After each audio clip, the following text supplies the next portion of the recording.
बाबा आज येताना बासुंदी घेऊन या ना.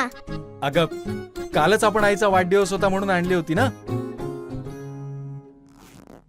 ऐकलं, गोकुळची बासुंदी पुन्हा खावीशी वाटतेय. खरं सांगू, मलाही खावीशी वाटतेय.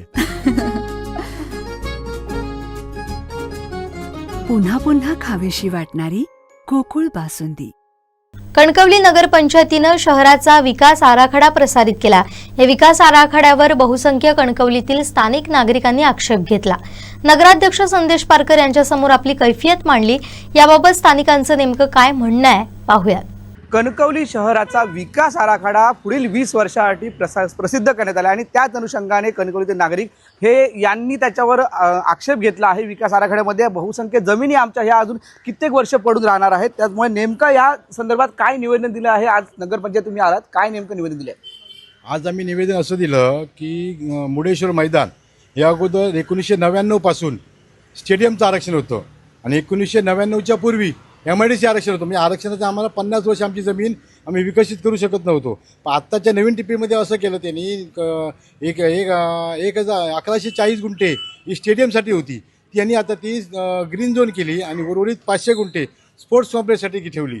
आमचं नगरपंचायतला तर आम्ही निवेदन दिलं, आमची आरक्षण स्पोर्ट्स कॉम्प्लेक्ससाठी ठेवलात ते ताब्यात घ्या, आम्हाला पैसे द्या आणि मोकळे करा.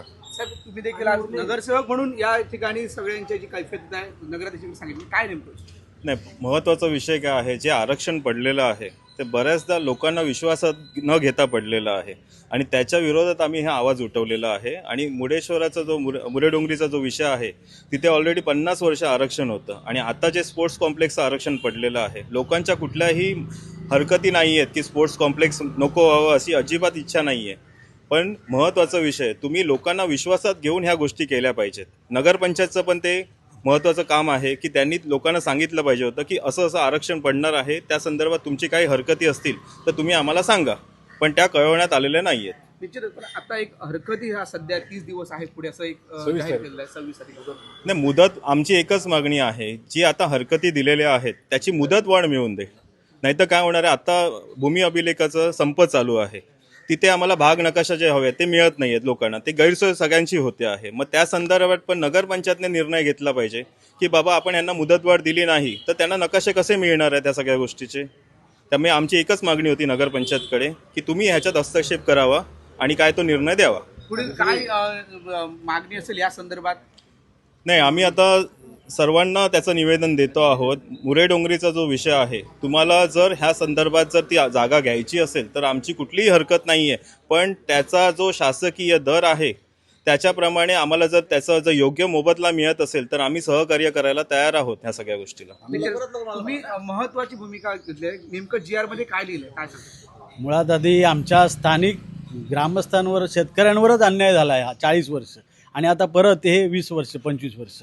यावेळी त्यांनी प्राधिकरणाने हे दिलं होतं त्यांना नगरपंचायतला 7 एप्रिल 2025 रोजी हा नकाशा पब्लिश करायला दिलेला होता. तर त्यांनी न दिल्यामुळे त्यांचंच याच्यात म्हणणं असं आहे की 10 तारीखला त्यांनी न दिल्यामुळे हे नगरपंचायत असमर्थ ठरली, टाउन प्लॅनिंग, आणि त्यामुळे हे प्रसिद्ध आता केलं आहे. आणि आता 1 महिन्याची मुदत आम्हाला, आता याच्यात वर्ष गेलं, वर्षभर यांनी नगरपंचायतने आपल्याकडे ठेवलं.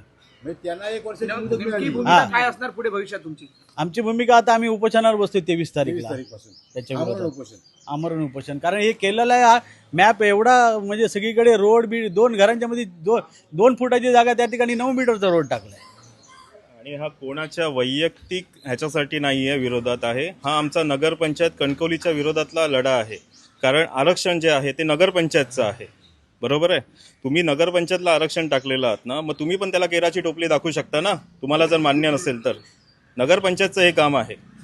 आणि ग्रीन झोनमधली सगळी घरं आता येलो झोन झाली आहेत, फक्त तेवढ्यापुरती. किती सर्वे नंबर फक्त त्यांनी आता टाकलाय, सर्वे नंबर, त्यातला हिस्सा नंबर कुठला, किती, काय, ह्याचं काही त्याच्यात नाही आहे. सर्वे नंबर म्हणजे नेमकं समजायचं काय, किती सर्वे नंबरमध्ये कुठली आरक्षित झाली आणि कुठली राहिली. जोपर्यंत भाग नकाशा नगरपंचायत देत नाही तोपर्यंत हे समजणार नाही. या विकास आराखड्यामध्ये बहुसंख्य त्रुटी आहेत असं या नागरिकांचं म्हणणं आहे आणि ते लवकरात लवकर आपल्या पूर्ण, अन्यथा आपण जो आहे तो उपोषणाचा तर उपसू असं त्यांनी सांगितलेलं आहे. कॅमेरामॅन साहिल बागेसह उमेश बुचडे, कोकण साधला कणकवली.